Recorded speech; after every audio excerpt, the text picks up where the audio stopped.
হুগলির কোন্নগরের বাসিন্দা বিক্রম ভট্টাচার্য লরি চলে যায় তার পায়ের ওপর দিয়ে।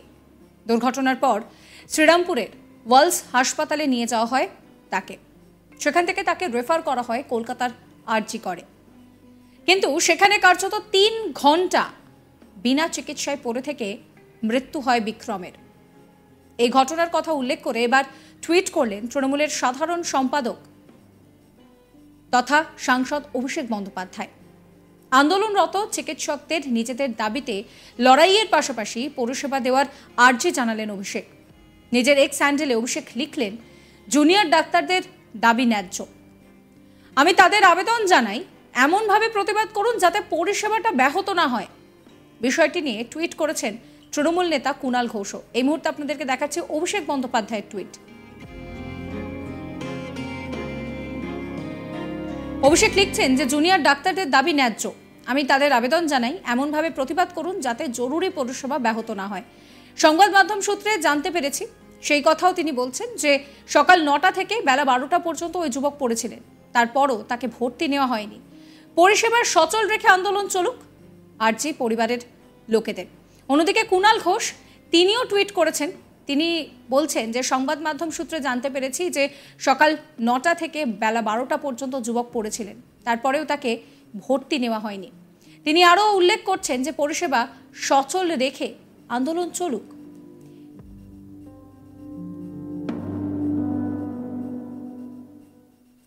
তিনি লিখছেন যে আরজি করে সেখানে দুর্ঘটনায় জখম রোগী পড়ে রইল, ভর্তি হলো না, মৃত্যু হলো।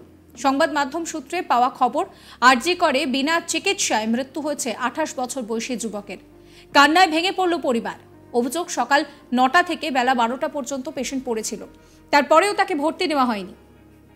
কোন্নগরে সেখানে অ্যাক্সিডেন্ট হয় ওই যুবকের। 2 পায়ের ওপর দিয়ে লরি চলে যায়। শ্রীরামপুরের হাসপাতালে নিয়ে গেলে তাকে রেফার করা হয় কলকাতায়। কিন্তু আরজি করে নিয়ে আসার পরেও মিলল না পরিষেবা। হাসপাতালের তরফ থেকে বলা হয় যে ডাক্তার নেই, রোগীকে অন্য হাসপাতালে নিয়ে যেতে হবে। ততক্ষণে রক্তপাত হচ্ছে এবং তাতেই রোগী ঝিমিয়ে পড়েছে। অবশেষে 12টার সময় মৃত্যু হয় তার। পরিষেবার সচল রেখে আন্দোলন চলুক, আরজি পরিবারের লোকেদের। এখানেই শেষ নয়, এই নিয়ে এক্স হ্যান্ডেলে পোস্ট করেছেন তৃণমূল সাংসদ তথা অভিনেতা দেব। তিনি বলছেন যে আমিও আইনি ব্যবস্থার সংস্কার চাই, তবে সেটা আর একটা প্রাণের বিনিময়ে নয়। আপনারা ভাবুন। এদিকে এক্স হ্যান্ডেলে অভিষেকের পোস্টের পর সাংবাদিক বৈঠক করেন চিকিৎসকেরা।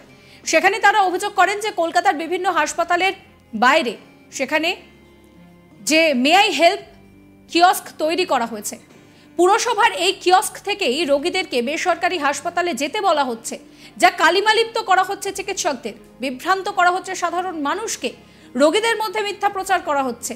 আন্দোলন ভেঙে দেওয়ার জন্য একটা ঘৃণ্য প্রচেষ্টা হচ্ছে। প্রসঙ্গত, যে আরজি করে তরুণী চিকিৎসকের খুনের বিচার চেয়ে জুনিয়র ডাক্তাররা কর্মবিরতি চালাচ্ছেন, পথে নামছেন। এবার সেই আরজি করে তাদের চোখের সামনে পড়ে থেকে মৃত্যু হলো 28 বছরের এক তরতাজা যুবকের। মৃতের নাম বিক্রম ভট্টাচার্য। ঘটনাস্থল আরজি কর। অভয়ের বাবা মার মতো আরও এক বাবা মা সন্তান হারালেন। পরিবারের অভিযোগ, যে 3 ঘন্টা ধরে এই পরিষেবা মিলল না, তার জন্য তো হাতে পায়ে পর্যন্ত ধরা হয়েছিল, তাতেও কেউ কোনো রকম কোনো চিকিৎসা করলো না। অসহায় মায়ের চোখের সামনে ছেলেকে মরে যেতে দেখলেন তিনি। এরপর আর নিজেকে ধরে রাখতে পারলেন না, হাউ হাউ করে কেঁদে আছড়ে পড়লেন ট্রলিতে থাকা নিথর ছেলের দেহের ওপর। এর বিচার কে চাইবে? কেই বা দেবে? নির্যাতিতার বিচার সকলে চাইছেন, কিন্তু জুনিয়র ডাক্তারদের কর্মবিরতির জেরে গত 24 দিনে এইভাবে অলক্ষিত কত মানুষের প্রাণ যাচ্ছে, হাহাকার করছে তাদের পরিবার পরিজন। এর বিচার কে দেবে? এদের হয়ে কারা পথে নামবে?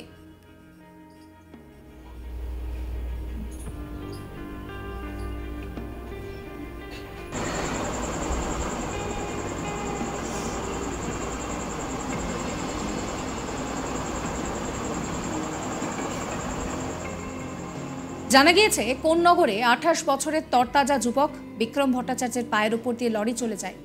তাকে চিকিৎসার জন্য তড়িঘড়ি কলকাতার আরজি কর হাসপাতালে নিয়ে যাওয়া হয়। সেখানে গিয়ে বিপাকে পড়েন রোগীর পরিজনরা। পরিবারের অভিযোগ, প্রায় 3 ঘন্টা এমার্জেন্সির সামনে রক্তাক্ত অবস্থায় কাতরাতে থাকলেও কোনো ডাক্তার চিকিৎসা করেনি। ভর্তি তো দূরের কথা, হাসপাতালের তরফে বলা হয় যে ডাক্তার নেই, রোগীকে অন্য হাসপাতালে নিয়ে যান। কিন্তু লাগাতার রক্তক্ষরণে ধীরে ধীরে মৃত্যু হয় তার। শুক্রবার বিকেলে এই মর্মান্তিক ঘটনার কথা সোশ্যাল মিডিয়ায় শেয়ার করেন কুণাল ঘোষ। আপনাদেরকে শোনাবো মৃতের মা কি বলছেন। অনেক সময় দিয়েছে, অনেকটা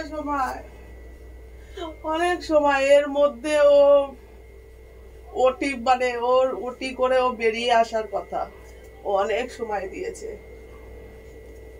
এখানে কোনো ডাক্তারের পরিষেবা নেই, কোনো ডাক্তার নেই, কোনো এমার্জেন্সি ডাক্তার নেই। তার আত্মীয় কি বলছেন শোনাবো।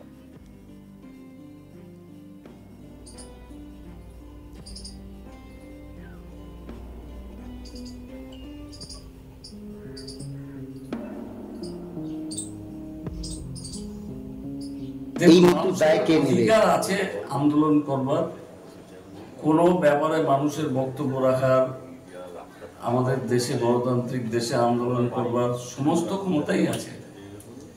কিন্তু বুঝতে হবে যে একটা ফ্যাক্টরির ওয়ার্কারের আন্দোলন আর একটা ডাক্তারদের আন্দোলন, দুটোর মধ্যে তফাৎ আছে।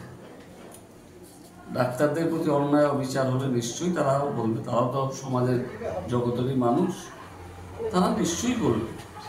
কিন্তু সঙ্গে সঙ্গে সাধারণ মানুষও তো আশা করে, আমি আজকে আমার যদি আমার শরীর খারাপ, আমি কোথায় যাব, কার কাছে যাব, কোনো ডাক্তার দেখবে না। তো আপনাদেরকে শোনালাম যে পৌরসভার চেয়ারম্যান স্বপন দাস তিনি ঠিক কি বললেন। খুব স্বাভাবিক, পরিবারের আত্মীয় পরিজনরা তারা ভেঙে পড়েছেন, শোকের ছায়া নেমে এসেছে। প্রশ্ন উঠছে একটাই, যে এইভাবে প্রাণহানি হচ্ছে, তার বিচার কে চাইবে? এই নিয়ে আমার কালিক ভোলানাথ শাহর একটি রিপোর্ট দেখাবো। একদিকে আরজিকর কাণ্ডে অভয়ার মৃত্যুতে উত্তাল বাংলার সঙ্গে সঙ্গে গোটা দেশ এবং বিশ্ব। অভয়ার দোষীদের চরম শাস্তি দাবিতে সবাই আন্দোলন করছে, রাস্তায় মিছিল, প্রতিবাদ মিছিল বেরোচ্ছে। কিন্তু একটি নতুন ঘটনা, যেটা হুগলির কোন্নগরে একজন যুবক বিক্রম ভট্টাচার্য, কালকে ওর পায়ের উপর লরি চাকা চলে যায়, তারপরে ও গুরুতর অবস্থায় তাকে আরজিকর হাসপাতালে নিয়ে যাওয়া হয়।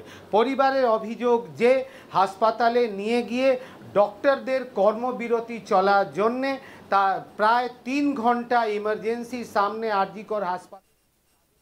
সাবস্ক্রাইব করবেন আজ তাক বাংলার ইউটিউব চ্যানেলকে।